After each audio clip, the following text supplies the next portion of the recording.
Hello, it's Friday, February 6th, 2026. Thank you so much for tuning in for Up to the Minute. I'm Benjamin Escobar, HCC TV production specialist, and here's more information on where you can find us. We are on the Houston City College District Facebook page, not HCC, but Houston City College District. We're also on YouTube, X, LinkedIn, and on HCC TV, where you can catch a rebroadcast of this show at noon, 5 and 10 p.m. Monday through Friday. So, for Film Friday, we're welcoming Timely Rain, a stand-up comedian located here in the greater Houston area, and she'll be sharing her experience appearing on the Netflix comedy show Kill Tony, and how years of dedication to her craft helped her achieve a major career milestone, and I'll be speaking with her in about 10 minutes.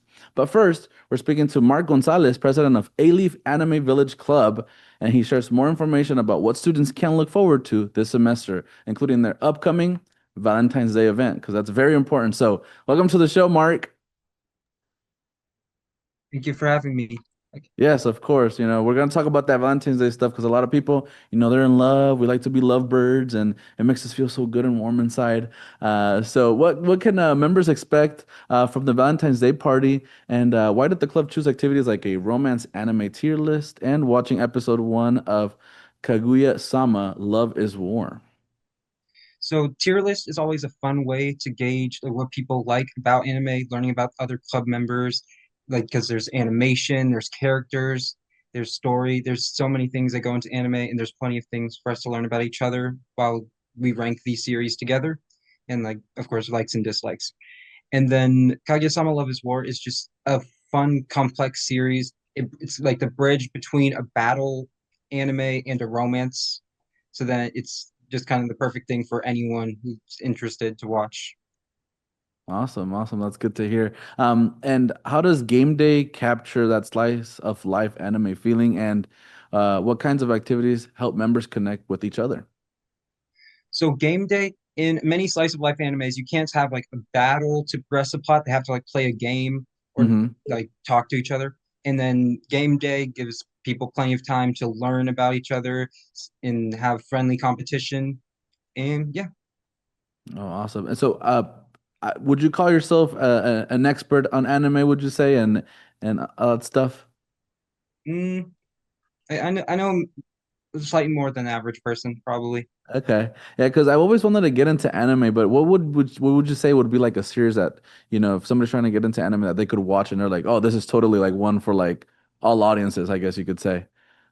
All audiences. I think something like Haiku, like a sports series that's Mm-hmm. kind of normal. And I think there would be like normie list, like there's Dragon Ball, Naruto, One Piece, all these entrance anime, Death Note, Bleach, yeah, Mm-hmm. stuff like that, like the big titles. Yeah, my dad always used to talk about how back in the day he would watch Dragon Ball Z back when he was in El Salvador. He would just watch that translated. It was one of his favorite cartoons. So I guess that is an anime you'd say, right? The club hosts events like anime themed D&D, Jeopardy, and Cahoots. How do these games add variety to the club experience? So we didn't want the club to turn into just sitting down watching anime. We wanted Hmm. to do more anime focused activities together. So then, like Jeopardy, there's the sense of competition. Then there's we also allow like funny answers, so we get a good laugh out of that. And then Yeah. Kahoot's always fun. So yeah. Yeah, Kahoot's always fun. Yeah, I used to love that day at school when the teachers would decide to do something on Kahoot. So that's pretty fun. So after the 12 days of fan art, what inspired the idea of possibly hosting a manga contest this semester? And how can these members get involved creatively? So it was actually Professor Nezamine, our advisor, that came up with the idea of a manga contest. And then I kind of like jumped at the opportunity to say, okay, yeah, we're doing this because I personally love manga. I read Yeah. manga. I kind of try to draw my own sometimes. And then the 12 days of fan art, that was specifically like to get people to draw because people kind of look at art as this thing, this big, intimidating thing that they need to learn all this stuff to do. It's like, no, just express yourself. Like, just draw. And then like draw your favorite characters. If it's like chicken scratch on paper, good. If it's like this big 3D rendered something, digital, whatever, like yeah, just make it. It's not that fun. Just it's not that hard. Just express yourself. That's very right. That's mostly most artists. That's what they tell you. Just put something on paper, and you'll start getting the idea of what this is, whether it be like watercolors, oil pastels, or anything really, right? Yeah. So, so um, so let me ask you this. I want to talk about the Aleaf Anime Village Club and how that came to be. I mean, was it started by you or some other person, and now you're the president? Can you tell us more about that? So I'm not quite sure about the club's origins. I just kind of discovered it one day. Like I think I was just looking online and I saw it, and I was like, oh yeah, I'll join. Oh, it's also there's like at those club events with the tables. I remember seeing that there.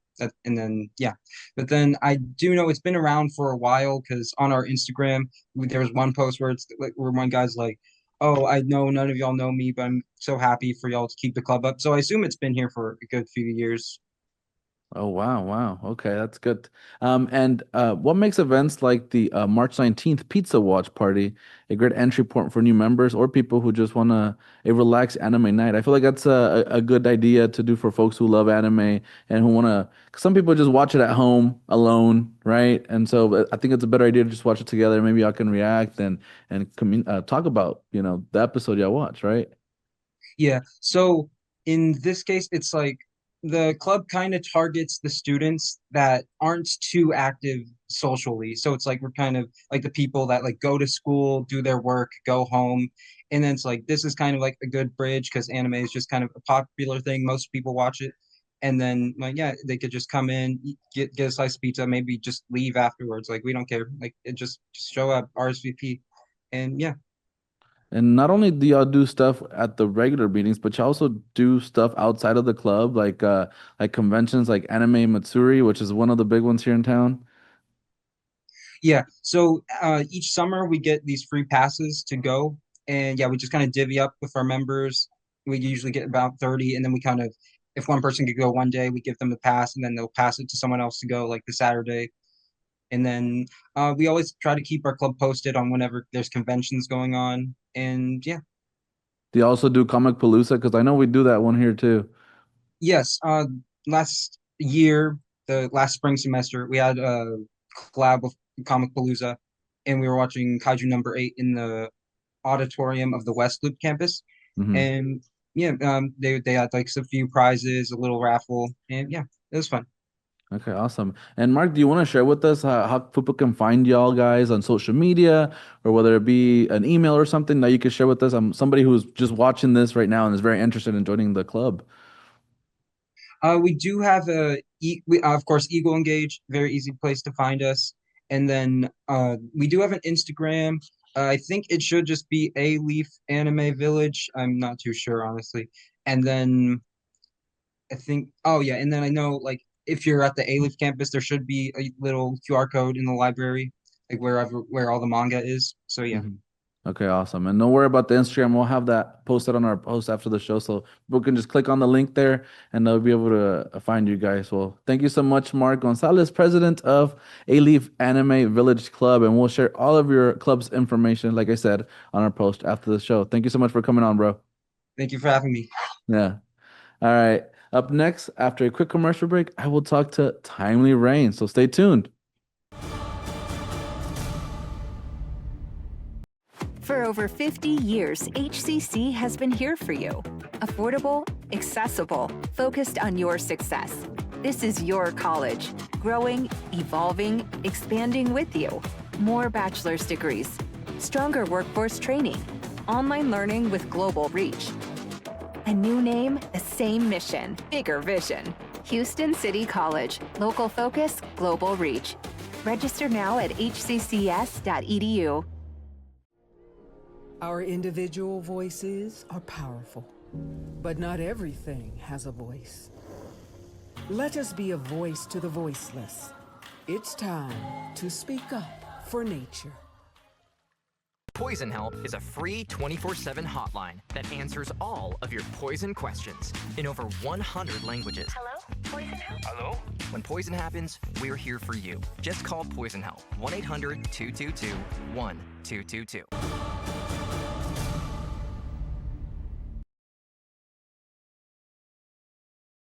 All right, and now we're moving on to our Film Friday guest, Timely Rain, a local stand-up comedian. Welcome to the show, Timely Rain. Hi, Hi, thanks for having me. Yes, of course. We're very excited to have you here. I don't think I've ever interviewed. No, I have actually. I've interviewed another comedian, but it's very short that we don't interview a lot of comedians on the show. There are more and more comedians in this world every single day, so it might be in your future. Yeah.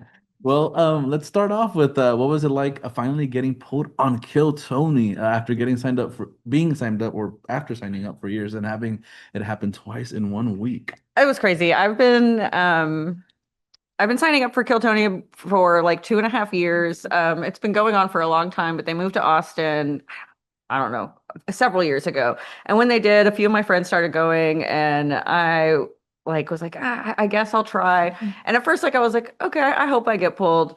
And then I signed up probably like 50 or 60 times over the span of 2 years, and I was like, I better get pulled soon. But in retrospect, I'm glad that everything happens for a reason, that it happened now. And it was super crazy just finally getting my name pulled and at Moody Center nonetheless for Netflix for 16,000 people. Because I think just a lot of preparation, wanting it really bad, it really kind of helped calm the nerves. And then it was honestly the most fun feeling I've ever had. And now I'm chasing that high for like 16 years until I get my own, special or something like that. So that's how that feels. It felt awesome. We hope it happens. And so for those folks at home who don't know how this format of Kill Tony works, tell us how that works. Why do you have to sign up? That stuff, like that way they grasp the concept. So it's a show that is hosted by Tony Hinchcliffe and Brian Redband, and it's super crazy. They have the best band in the world that's behind them. They're all the coolest guys. Usually about 200 to 300 comics sign up every single Monday outside of the Comedy Mothership. You put your name in a bucket and you sit at the bar next door and just hope your name gets pulled. And they always call the name over the speaker, and someone will stand up, and then the whole rest of the bar is like, oh yeah, come on. And then you do a minute. So you go up, you do a minute. There's an esteemed panel as well. So it's usually your favorite comic or Tony Hawk or whoever.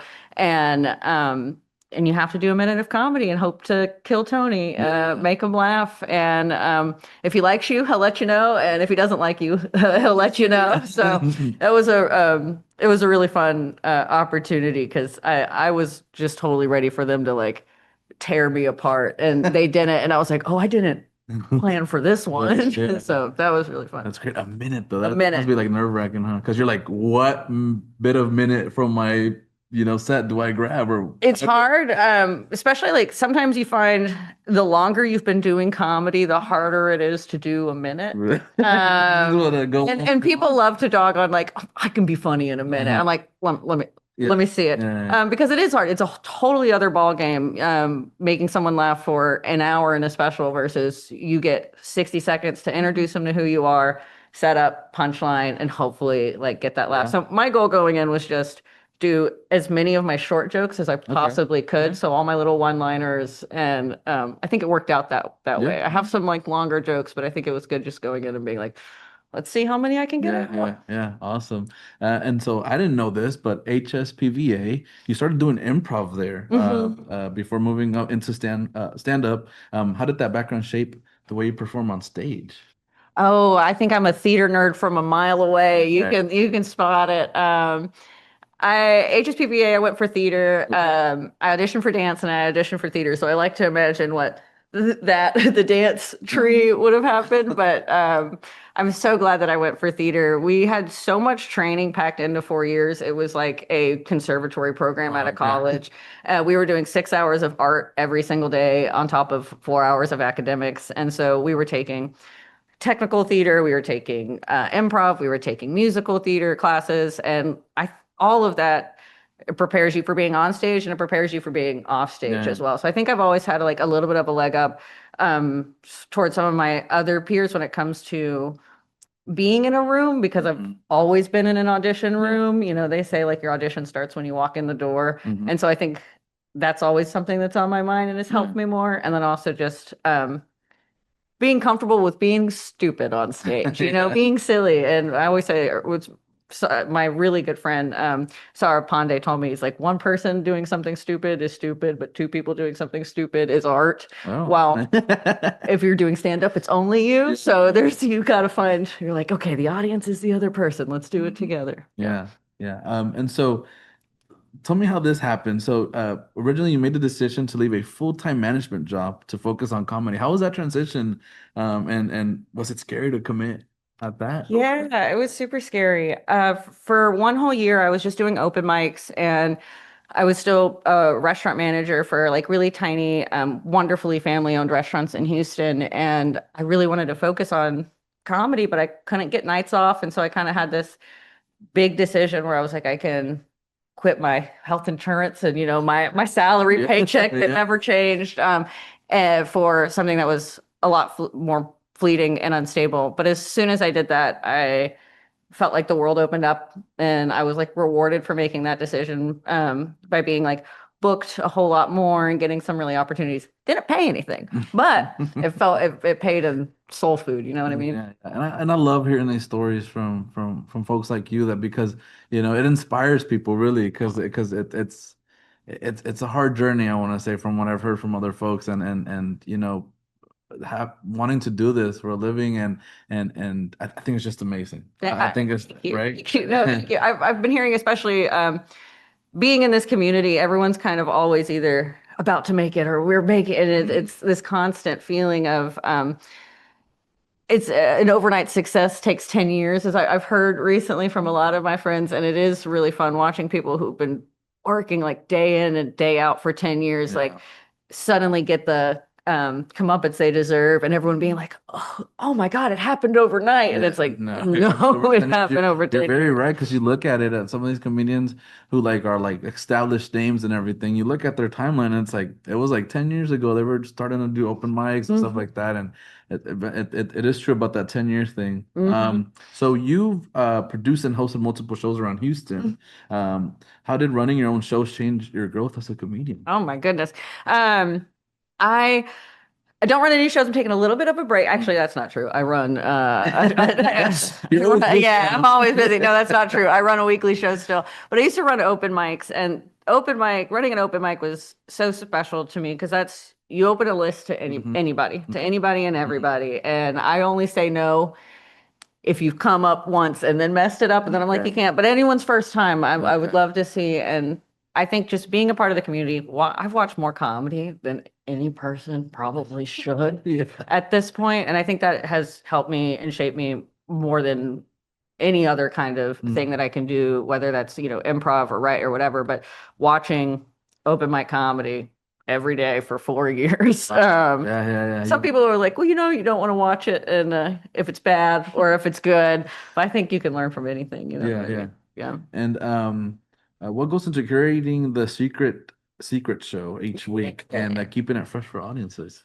Oof, the Secret Show is my favorite. It's we've been going for a year and a half almost. They haven't fired me yet. I love the Secret group. It's my home comedy club. It's ran by comics, owned by comics. Cool. Everyone who that's the hangout spot for everybody. But the thing that keeps it fresh and new are all the lovely people that I meet, on the road or through Instagram, who when they're sliding into town are like, hey man, can I get some time? And so there's always new people from out of town. There's always my favorite comics from in town. And my favorite thing to do at that time is take my comic friends who are kind of almost at the point, who've been doing maybe 10 minutes or 15 minutes, but maybe they want a little bit of extra time. They're trying to learn how to do a longer set. I love to give that opportunity to those people. So it's like, you'll see a lot of people that maybe will be famous one day.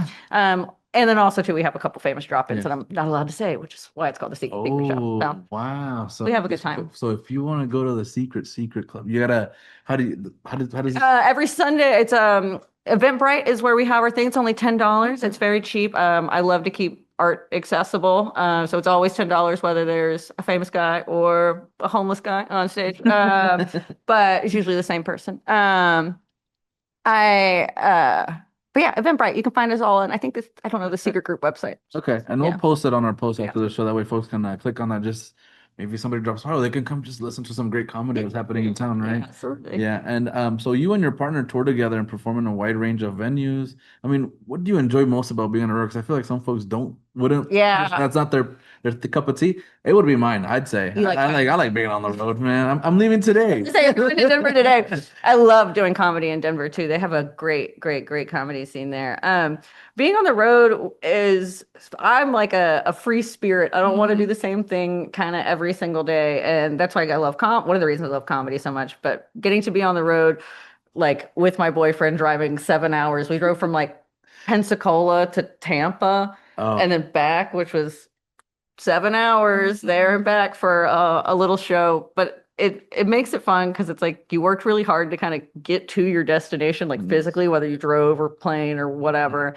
And then it's always like, it's usually a small town where there's not a lot of like entertainment going on at night. And so people are like super excited to see you. And they'll take us out to like the American Legion afterwards or something like that. And so I love meeting the people. I love eating the food and seeing all the like sights and stuff like that. And then getting to make people laugh I've never met before. Cool. And then I want to ask you this because I know I told you that to many people you'll be a great inspiration for maybe this could be the start of peaking something. Yes. It's like, I want to try it out. Let me go to an open mic, do a minute or two or something, right? So what advice would you give to newer comedians? Oh, I would say with newer comedians, especially if you're a female newer comedian, just go and do it.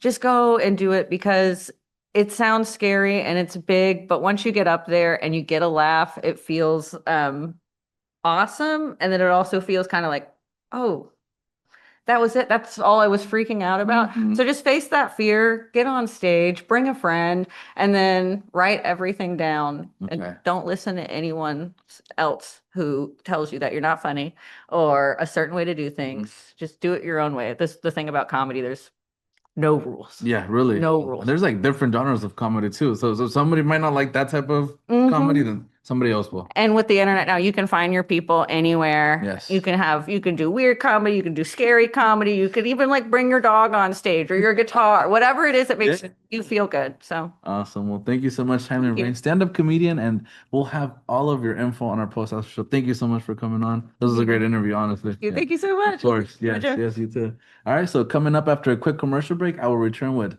save the date announcement. So stay tuned.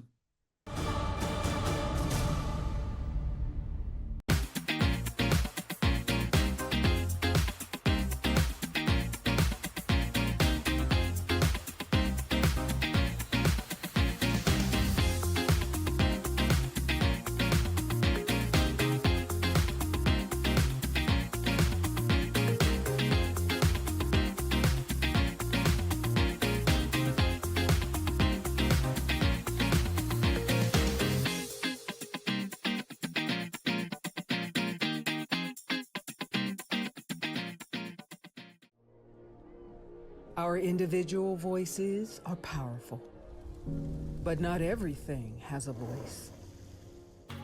Let us be a voice to the voiceless, the caretakers our home deserves.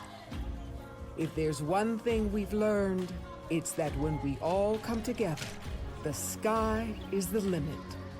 It's time to speak up for nature.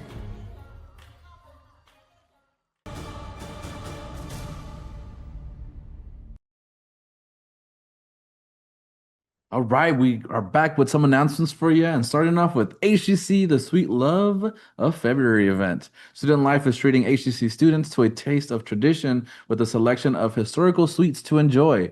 Stop by and indulge in delicious treats while learning more about the rich history. This will take place February 19th from 10:30 a.m. to 12:30 p.m.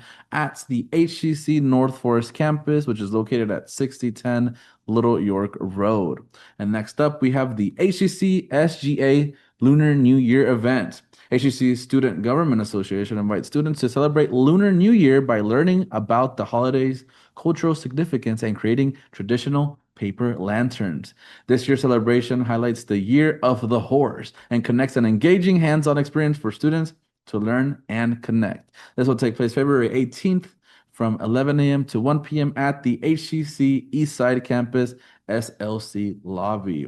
And Second Start classes. A reminder, the spring 2026 Second Start session starts Monday, February 9th.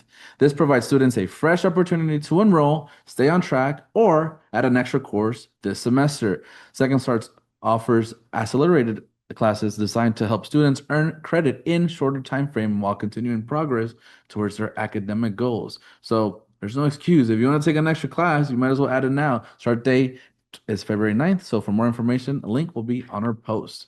And then this is a big event, guys. HCC Southwest 5K Love Run event. Need a fun activity for the weekend? HCC Southwest College and the City of Missouri City invite students and community members to come out and spread the love for a great cause.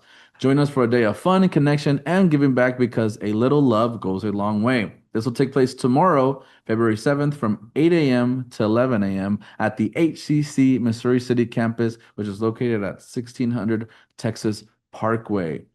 All right, folks, coming up for Monday, we'll celebrate our nation's history and explore the meaning of Independence Day. Thank you so much for joining, and we'll see you next time.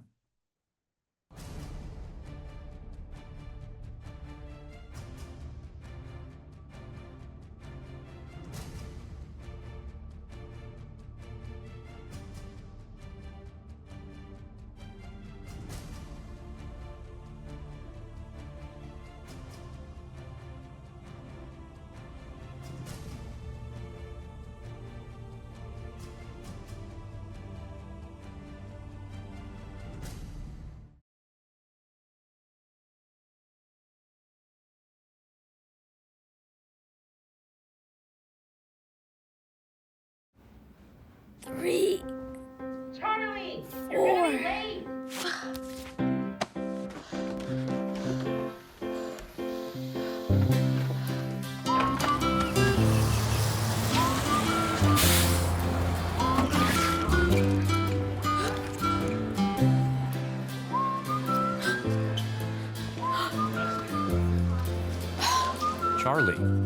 Charlie. Huh? Hey. Here comes Charlie. Hey, Invisi Nerd.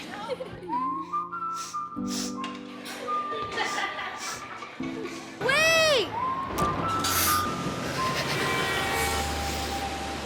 Things are slow at work. We can't live like this. We have to do something.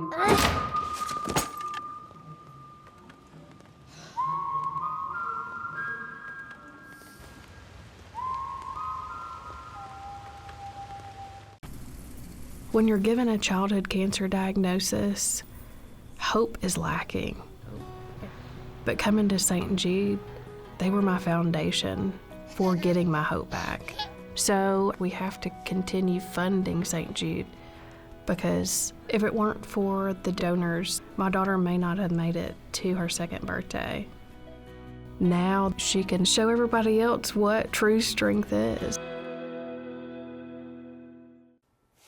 Play Eric Amarolla's Race Day Mix.